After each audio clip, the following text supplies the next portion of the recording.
Hello बच्चों, आपका स्वागत है श्याम सर की क्लास में। बच्चों, आज हम आपको भौतिकी कक्षा 12 के भाग 1 के बोर्ड एग्जाम के रिलेटेड महत्वपूर्ण क्वेश्चन बताने वाले हैं। बच्चों के अध्याय 4 के महत्वपूर्ण प्रश्न हैं। आप इनको अगर अच्छे से पढ़ेंगे तो आपका ये क्वेश्चन चैप्टर 4 के इससे न्यूमेरिकल्स भी और इसके थ्योरी भी आपके कवर हो जाएंगे। बच्चों, इसको आप ध्यान पूर्वक पढ़ा करें जिससे कि आप इसमें इसके सारे क्वेश्चंस आसानी से कवर कर लें। लेकिन इसके लिए थोड़ा सा आपको मेहनत करना पड़ेगा बच्चों। इसके लिए आपको थोड़ा क्या बहुत ही मेहनत करना पड़ेगा। सारे डेरिवेशंस तैयार करने पड़ेंगे, सारे इस पे बनने वाले न्यूमेरिकल्स तैयार करने पड़ेंगे। थोड़ा बहुत इसके न्यूमेरिकल्स प्रैक्टिस कर लेंगे तो इसके सारे क्वेश्चंस आप कवर कर लेंगे। बच्चों, ये अध्याय 4 के महत्वपूर्ण प्रश्न है। इसमें टोटल 7 सिलेक्टेड क्वेश्चंस हैं। इन 7 सिलेक्टेड क्वेश्चनों को अगर आप अच्छे से तैयार कर लेंगे तो कोई भी क्वेश्चंस इस चैप्टर से बोर्ड एग्जाम में बाहर से नहीं आएगा। इतने से सब कवर हो जाएगा। इसी के साथ चलो बच्चों हम शुरू करते हैं इसके पहले क्वेश्चन से। देखिए, इसका जो महत्वपूर्ण पहला क्वेश्चन है वो है आपका बायो-सेवर्ट का नियम। बायो-सेवर्ट का आपको नियम लिखना है और कायदे से इनके फार्मूले को भी आपको तैयार कर लेना है बच्चों। और इसमें आपका जो दूसरा महत्वपूर्ण प्रश्न है वो वृत्ताकार धारावाही लूप के केंद्र तथा अक्ष पर चुंबकीय क्षेत्र के लिए सूत्र का निगमन करना है। मतलब एक वृत्ताकार धारा लूप होगा जिसके केंद्र पर भी आपको चुंबकीय क्षेत्र ज्ञात करना है और अक्ष पर चुंबकीय क्षेत्र के लिए सूत्र का क्या करना है बच्चों, आपको निगमन करना है। इसको अच्छे से आप प्रैक्टिस कर लीजिएगा। तीसरा आपका महत्वपूर्ण क्वेश्चन इस टॉपिक का है एम्पियर का परिपथीय नियम लिखिए तथा इसके अनुप्रयोग से धारावाही परिनालिका के कारण चुंबकीय क्षेत्र का मान ज्ञात कीजिए। मतलब एम्पियर के परिपथीय नियम क्या होता है उसको आपको बताना है और एम्पियर के परिपथीय नियम के अनुप्रयोग में वृत्ताकार धारावाही आपकी धारावाही परिनालिका जो है, वृत्ताकार धारावाही जो परिनालिका है उसके कारण चुंबकीय क्षेत्र के मान के लिए आपको सूत्र का क्या करना है बच्चों, निगमन करना है। उसी चैप्टर में आपका महत्वपूर्ण अगला क्वेश्चन जो है चौथा है उसमें है लारेंज बल की व्याख्या कीजिए। जैसा कि आप बच्चों जानते हैं लारेंज बल क्या होता है, जो जब कोई आवेशित कण विद्युत तथा चुंबकीय क्षेत्र दोनों में गति करता है उस समय उसमें जो बल लगता है वह बल कौन सा बल होता है, लारेंज बल होता है। उसकी व्याख्या लारेंज नामक वैज्ञानिक ने की थी। तो आपको इसको भी अच्छे से तैयार कर लेना है बच्चों जिससे कि आपका ये भी टॉपिक अच्छे से कवर हो जाए। इसी चैप्टर अध्याय 4 का ही 5वां क्वेश्चन जो है महत्वपूर्ण क्वेश्चन है एक समान चुंबकीय क्षेत्र में, मतलब कहीं एक समान बाह्य चुंबकीय क्षेत्र है उसमें गतिमान आयताकार लूप पर बल युग्म का जो आघूर्ण है उसके लिए सूत्र का क्या करना है, निगमन करना है बच्चों। कोई एक समान बाह्य चुंबकीय क्षेत्र होगा उसमें कोई आयताकार कुंडली क्या करती होगी, गति करती होगी, उसमें बल युग्म के आघूर्ण के लिए सूत्र का क्या करना है, निगमन करना है। उसी चैप्टर में बच्चों 6वां क्वेश्चन जो इंपॉर्टेंट है मूविंग कॉयल गैल्वेनोमीटर अर्थात चल कुंडली धारामापी का सचित्र वर्णन करना है। अर्थात चल कुंडली धारामापी की संरचना किस सिद्धांत को काम करता है और उसकी कार्य विधि कैसे कैसे वो कार्य करेगा उस सभी की सचित्र आपको वर्णन करना है। और इस धारावाही इस चल कुंडली धारामापी के वोल्टता तथा धारा सुग्रताही जो उसके होते हैं सुग्राहिताओं का की परिभाषा और उनके सूत्र भी आपको क्या करने हैं बच्चों, लिख देने हैं। मतलब एक गैल्वेनोमीटर की धारा सुग्राहिता और वोल्टेज सुग्राहिता की परिभाषा भी देनी है और उसके आपको सूत्र भी तैयार कर लेने हैं। इस सुग्राहिताओं पर बच्चों सवाल ज्यादा पूछता है तो आप चाहें तो इस पे सवाल भी आप तैयार कर लेना जिससे आपका ये टॉपिक कहीं से छूटे ना। या फिर मूविंग कॉइल गैल्वेनोमीटर का फिगर बना करके सचित्र वर्णन भी करने के लिए आ जाता है तो इसको भी आप तैयार कर लेंगे। इसी चैप्टर का इंपॉर्टेंट टॉपिक एक और है वो है बच्चों बाह्य चुंबकीय क्षेत्र में द्विध्रुव को घुमाने में किए गए कार्य के लिए सूत्र का क्या करना है बच्चों, निगमन करना है। कहीं एक समान बाह्य चुंबकीय क्षेत्र होगा उसमें किसी द्विध्रुव को थीटा कोण घुमाने में आपको कितना कार्य करना पड़ेगा उसके लिए आपको सूत्र का क्या करना है, निगमन करना है बच्चों। इसको भी आपको तैयार कर लेना है बच्चों, अच्छे से तैयार कर लीजिएगा जिससे कि आपका ये टॉपिक पूरी तरह से कवर हो जाए। आगे बच्चों हम लोग अगले अध्याय की बात करेंगे अध्याय 5वें में। हाँ बच्चों, चलिए जैसा कि हमने कहा अध्याय 5 के भौतिकी के महत्वपूर्ण प्रश्न यहाँ पे देख लीजिए। ज्यादा है नहीं, अध्याय 5 में बहुत इंपॉर्टेंट 3 टॉपिक होते हैं। इन 3 टॉपिकों से ही आपके क्वेश्चंस कवर हो जाते हैं। इसमें अक्सर 1 नंबर के क्वेश्चन या 2 नंबर में पूछता है। इसके जो क्वेश्चन हैं 3 क्वेश्चन होता है।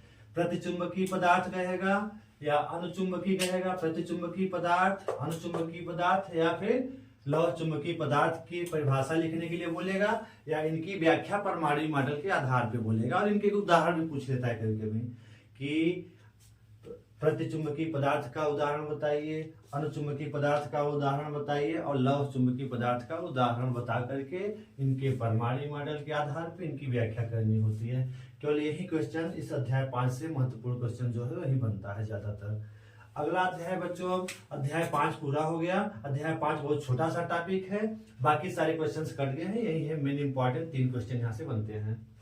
अब चलिए बच्चों हम अध्याय 6 शुरू करते हैं। जैसा कि अध्याय 6 में महत्वपूर्ण क्वेश्चन 7 क्वेश्चन हैं। इन्हीं 7 में से एकदम फिक्स है कि आपको एक यहाँ से विस्तृत उत्तरीय क्वेश्चन भी मिलता है और आसानी से आपको मिल जाएगा। अध्याय 6 का जो महत्वपूर्ण क्वेश्चन है उसमें से जो पहला क्वेश्चन आपका है, चुंबकीय फ्लक्स की परिभाषा लिखिए। यह है एक नंबर में आने वाला क्वेश्चन, अति लघु उत्तरीय में अक्सर आता है कि चुंबकीय फ्लक्स की परिभाषा आप लिखिए। और चुंबकीय फ्लक्स, कभी चुंबकीय फ्लक्स का फार्मूला ही पूछ लेता है, तो आपको चुंबकीय फ्लक्स की परिभाषा और उसके फार्मूले के साथ आपको बच्चों बता देना होता है। ठीक है। और अगला इसी टॉपिक का जो आपका दूसरा क्वेश्चन बनता है वो होता है विद्युत चुंबकीय प्रेरण की परिभाषा देते हुए फैराडे के विद्युत चुंबकीय प्रेरण संबंधी नियमों की व्याख्या कीजिए। मतलब विद्युत चुंबकीय प्रेरण की परिभाषा दीजिए, उसके बाद फैराडे ने जो विद्युत चुंबकीय प्रेरण संबंधी 2 नियम प्रस्तुत किए हैं उन दोनों नियम को आप बता दीजिए। फैराडे का प्रथम नियम क्या है विद्युत चुंबकीय प्रेरण संबंधी, और फैराडे का द्वितीय नियम क्या है विद्युत चुंबकीय प्रेरण संबंधी। तत्पश्चात आप इसी अध्याय 6 के या 6वें के तीसरे क्वेश्चन भी, यह भी इंपॉर्टेंट है, विद्युत चुंबकीय प्रेरण संबंधी लेंज का नियम क्या है। आपको विद्युत चुंबकीय प्रेरण संबंधी लेंज का नियम, जो कि छोटा सा एक नियम है, उसको भी आप तैयार कर लेंगे। 2 लाइन का नियम है आपका, ये भी क्वेश्चन इसी से कवर हो जाएगा। अगला क्वेश्चन बच्चों इसका चौथा जो है, लारेंज बल के आधार पर विद्युत चुंबकीय प्रेरण की व्याख्या करनी है। मतलब लारेंज बल जो आपने पढ़ा था, लारेंज बल के आधार पर विद्युत चुंबकीय प्रेरण के संबंधी नियम की क्या करनी है बच्चों, व्याख्या करनी है। आगे इसी टॉपिक का आपका जो 5वां क्वेश्चन है वो भी महत्वपूर्ण है। ये तो दोनों क्वेश्चन महत्वपूर्ण है, किसी साल स्वप्रेरण पूछता है तो किसी साल अन्योन्य प्रेरण पूछता है। तो आपका 5वां क्वेश्चन है, स्वप्रेरण से आप क्या समझते हैं। स्वप्रेरण गुणांक का सूत्र सहित उसकी क्या करनी होती है, व्याख्या करनी होती है। स्वप्रेरण जो आपका स्वप्रेरण की परिभाषा देनी है और स्वप्रेरण गुणांक का क्या लिखना है, सूत्र भी लिखना, उसके बारे में उसकी परिभाषा भी लिख देना उसी के आधार पे। या तो कभी कभी एग्जाम में कभी स्वप्रेरण पूछता है, कभी कभी अन्योन्य प्रेरण। तो 6वां क्वेश्चन जैसा है आपका, आपको दोनों बच्चों तैयार कर लेना है। हो सकता है एक साल स्वप्रेरण देता है तो अगले साल क्या दे देता है, अन्योन्य प्रेरण।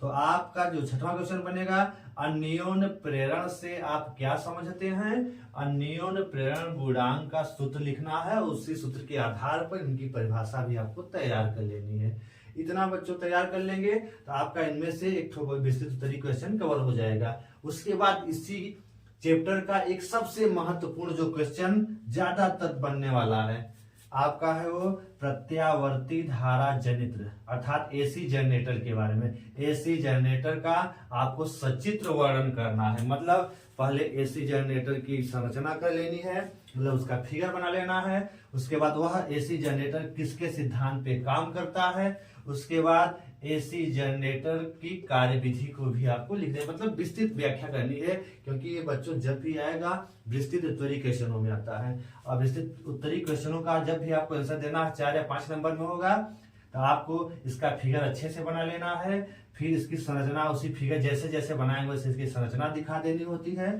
फिर किस सिद्धांत पे कार्य करता है, किस पे काम करेगा, फैराडे के विद्युत चुंबकीय प्रेरण के सिद्धांत पे काम करेगा, वो आपको लिख देना है। और बच्चों आपको क्या दिखा देनी है, उसके बाद आपको दिखा देना है कि कैसे कैसे वर्क करता है। इस तरह से आपका 5वां और 6वां चैप्टर यहाँ तक कवर हो गया। मतलब इस वीडियो में हमने आपको बताया बच्चों चौथे चैप्टर के महत्वपूर्ण प्रश्न, 5वें के और 6वें के आगे भी हम आपको बताने वाले हैं। हाँ बच्चों, चलिए देखते हैं अध्याय 7 के महत्वपूर्ण प्रश्न। जैसा कि भौतिकी कक्षा 12 भाग फर्स्ट के अध्याय 7 के महत्वपूर्ण प्रश्न है।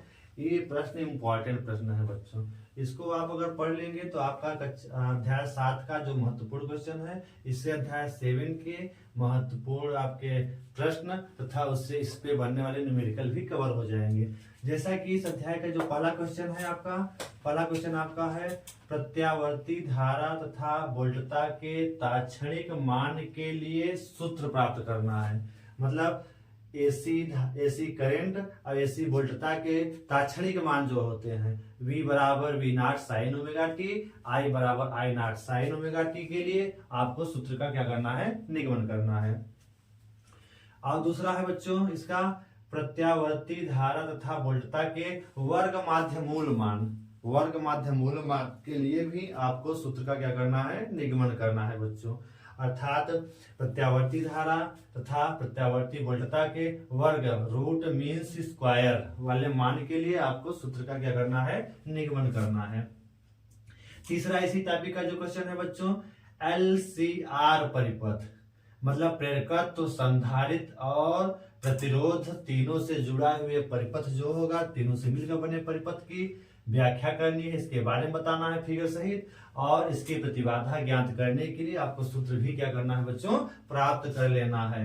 मतलब इसके लिए जो सूत्र का निगमन है, प्रतिबाधा जो इसकी जेड होती है, जेड का मान कैसे आएगा इन तीनों परिपथों में, उसके लिए आपको सूत्र का क्या कर लेना है बच्चों, निगमन कर लेना है। इसी चैप्टर का जो चौथा इंपॉर्टेंट टॉपिक है प्रत्यावर्ती धारा परिपथों में शक्ति क्षय के लिए सूत्र प्राप्त करना है। मतलब एक LCR परिपथ में शक्ति क्षय क्या होती है, किसके लिए लिखना है आपको, चाहे शक्ति क्षय LCR परिपथ की आप निकाल लीजिएगा, मतलब तीनों के लिए, चाहे तो आप LC परिपथ, RC परिपथ और CR परिपथ, आप उसके लिए प्रत्यावर्ती धारा परिपथों में क्या निकाल लेना है, शक्ति क्षय आपको ज्ञात करने के लिए सूत्र का निगमन अच्छे से बच्चों तैयार कर लेना है, जिससे कि आपका ये भी टॉपिक छूटे ना, परीक्षा में अगर आए तो आप अच्छे से इसको कर लें। अगला आपका टॉपिक बच्चों 5वां है इसी चैप्टर का श्रेणी LCR परिपथ जो होता है उसके अनुनादी परिपथ, मतलब उसकी जो अनुनाद की अवस्था बनती है वो कैसे, रेजोनेंस की स्थिति कैसे प्राप्त होती है, उसकी भी आपको व्याख्या कर लेनी है। मतलब अनुनादी स्थिति के लिए क्या प्रतिबंध है, इन सभी की आपको अच्छे से तैयारी कर लेनी है, जिससे यह भी क्वेश्चन बच्चों आपका कवर हो जाए। इसी का अगला 6वां जो महत्वपूर्ण क्वेश्चन है अनुनादी आवृत्ति से आप क्या समझते हैं। अर्थात जब अनुनादी परिपथ जो होगा वो उसकी एक विशेष अवस्था होती है, उस अवस्था में उस प्रत्यावर्ती धारा की जो आवृत्ति होगी वो कौन सी कहलाती है, आवृत्ति, अनुनादी आवृत्ति कहलाती है।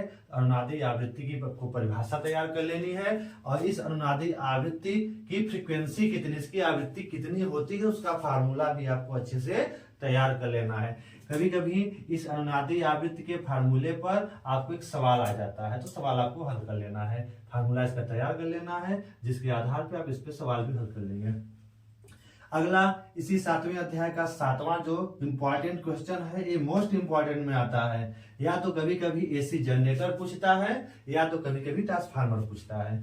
इसमें पूछेगा ट्रांसफार्मर का सचित्र वर्णन कीजिए। मतलब आपको ट्रांसफार्मर बना लेनी है, उसकी प्राथमिक कुंडली सेकेंडरी कुंडली बना करके आपको उसकी व्याख्या कर देनी होती है। पहले आपको ट्रांसफार्मर का फिगर बनाना होगा, फिर ट्रांसफार्मर की संरचना लिखनी होगी, संरचना उसके बारे में जैसे जैसे आपने फिगर बनाया हो वैसे वैसे उसकी संरचना में डाल देना, और उसके बाद संरचना के बाद आप उसके प्रिंसिपल को बताना किस सिद्धांत पे ट्रांसफार्मर काम करता है। उसके बाद वह अन्योन्य प्रेरण के सिद्धांत पे काम करेगा। उसके बाद आपको उसकी कार्यविधि लिखनी है, कैसे कैसे ये वर्क करता है, किस आधार पे ट्रांसफार्मर हमारा काम करता है। ये सभी आप अच्छे से व्याख्या कर लेंगे।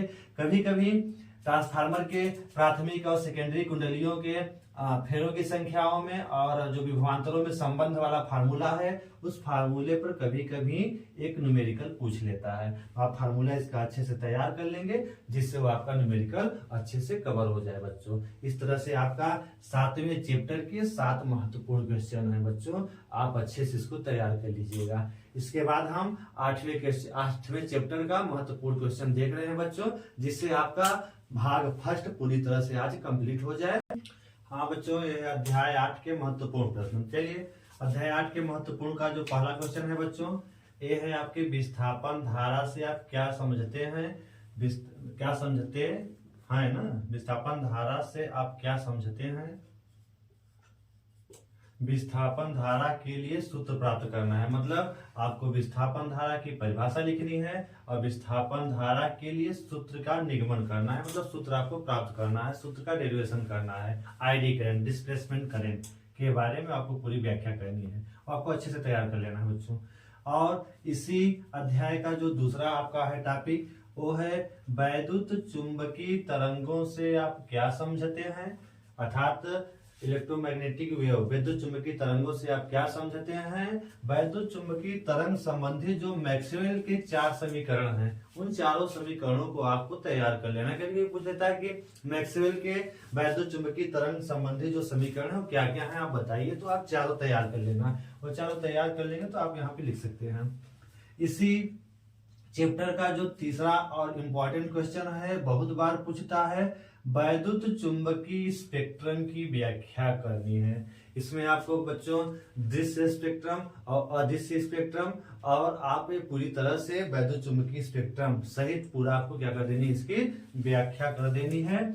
और इसमें आप थोड़ा सा बच्चों याद रखना कि जो आपकी इनका जो परास जो बटा है इनका दृश्य, अदृश्य और आपके वैद्युत स्पेक्ट्रम सहित, उनमें आपको उनके जो तरंगे होंगी विभिन्न प्रकार की, उन तरंगों की आवृत्तियां और तरंग दैर्घ्य दोनों आपको क्या करना है बच्चों, थोड़ा थोड़ा आपको तैयार कर लेना है। क्यों? क्योंकि कभी कभी वो विकल्पी में बना लेता है कि गामा किरण की तरंग दैर्घ्य कितनी है, औरक तरंगों की तरंग दैर्घ्य कितनी है, रेडियो तरंगों की तरंग दैर्घ्य या आवृत्ति पूछ सकता है। इसीलिए आपको इनको थोड़ा सा अच्छे से पढ़ लेना है। इसमें याद करने वाली चीज ज्यादा है, आप इसको याद कर लेना, क्योंकि आवृत्तियां और तरंग दैर्घ्य जो इनके होंगे वो आपको अच्छे से याद कर लेना होगा, जिससे कि आपका इस तरह से आपका 8वें चैप्टर के 3 महत्वपूर्ण क्वेश्चनों को पढ़ लेंगे तो 8वां चैप्टर भी आपका अच्छे से कवर हो जाएगा। चलिए बच्चों, आज हमने आपको पहले भाग का मतलब फर्स्ट पेपर फिजिक्स भौतिकी कक्षा 12 का भाग फर्स्ट मतलब पार्ट 1 का हमने बोर्ड एग्जाम्स के महत्वपूर्ण जो क्वेश्चंस हैं हमने पहले चैप्टर से 8वें चैप्टर तक पूरी आपको कई वीडियो में हमने बना के आपको डाल दिया है। आप इन महत्वपूर्ण क्वेश्चनों को, हमें आइडिया है कि लगभग 30 से 35 क्वेश्चन लगभग हैं, इन क्वेश्चनों को आप अगर तैयार कर लेंगे तो फर्स्ट पेपर के कोई भी आपके लघुत्तरी और दीर्घोत्तरी क्वेश्चन बाहर जाने वाला नहीं है। ज्यादा से ज्यादा क्वेश्चन आपको इसी से मिल जाएंगे देखने के लिए बच्चों। और न्यूमेरिकल्स भी इन्हीं डेरिवेशन जो इनके हैं, इनके जो फार्मूले हैं, उन्हीं फार्मूलों के आधार पर ही आप न्यूमेरिकल्स कर लेंगे। लेकिन बच्चों थोड़ा सा न्यूमेरिकल्स थोड़ा सा मतलब घुमा के देता है, वो फार्मूले के अंदर से फार्मूला बनाता है, उससे पूछता है। तो आप उन फार्मूलों को इतना बढ़िया तैयार कर लेना जिससे कि आप उनके न्यूमेरिकल्स आसानी से कर लें। और थोड़े बहुत तो न्यूमेरिकल्स सीधे इनके फार्मूलों पे देता है, ज्यादा से ज्यादा 5 या 10 नंबर के न्यूमेरिकल थोड़े घुमा के देता है। जैसा कि हमने बताया था कि हमारे फर्स्ट पेपर और सेकंड पेपर दोनों के महत्वपूर्ण क्वेश्चनों को अगर आप देख लेंगे तो आपके 50 नंबर तो 45 से 50 नंबर तो थ्योरी से कवर हो जाएगा, बाकी 15 नंबर आप हमारी इस क्लास के जो ये हैं फार्मूले हैं उसके आधार पे आप न्यूमेरिकल कर लेंगे। बाकी बचा 10 नंबर का न्यूमेरिकल, थोड़े से आपको अच्छे से मॉडल के क्वेश्चनों को आपको प्रैक्टिस कर लेनी है, और प्रैक्टिस अगर कर लेंगे वो भी 10 नंबर के जो न्यूमेरिकल से आते हैं वो भी आपका कवर हो जाएगा। बच्चों ध्यान थोड़ा सा देखिएगा ध्यान से कि इसमें जो ऑब्जेक्टिव क्वेश्चन 5 आते हैं वो थोड़े से घुमा के पूछता है। तो आप शुरू में ऑब्जेक्टिव में ही केवल परेशान मत रहना, शुरू में आप इन क्वेश्चनों को हल करना, ऑब्जेक्टिव को बाद में देखना, क्योंकि ऑब्जेक्टिव क्वेश्चन थोड़े टफ होते हैं, और टफ होते हैं तो बच्चे उसी में लग जाते हैं, उसी में उलझ जाते हैं, उनका माइंड थोड़ा सा डिस्टर्ब हो जाता है और आते हुए क्वेश्चनों को छोड़ देते हैं। इसीलिए पहले आप अच्छे इन क्वेश्चनों को अतिलघुत्तरी, लघुत्तरी और दीर्घोत्तरी क्वेश्चनों को सॉल्व करना। हाँ, लेकिन एक चीज याद रखना, आप क्वेश्चन को क्रम से ही करना, जो नहीं आता उसका क्रम छोड़ देना, बाकी जो आ रहा है उसको कर लेना, बाकी बाद में टाइम के करने के बाद फिर उसके बारे में सोचना, उसको भी सॉल्व कर लेना। बाय द वे कोई क्वेश्चन नहीं आता है तो जो जगह आपने छोड़ा उस पर क्रॉस लगा देना, जिससे कि आपका क्वेश्चन सारा क्या हो जाए, कवर हो जाए और अच्छे से कवर हो जाए। ठीक है, इसीलिए आप अच्छे से पढ़ाई करिए, हमारी शुभकामनाएं आपके साथ हैं। पहले पेपर को आप अच्छे से पढ़िए।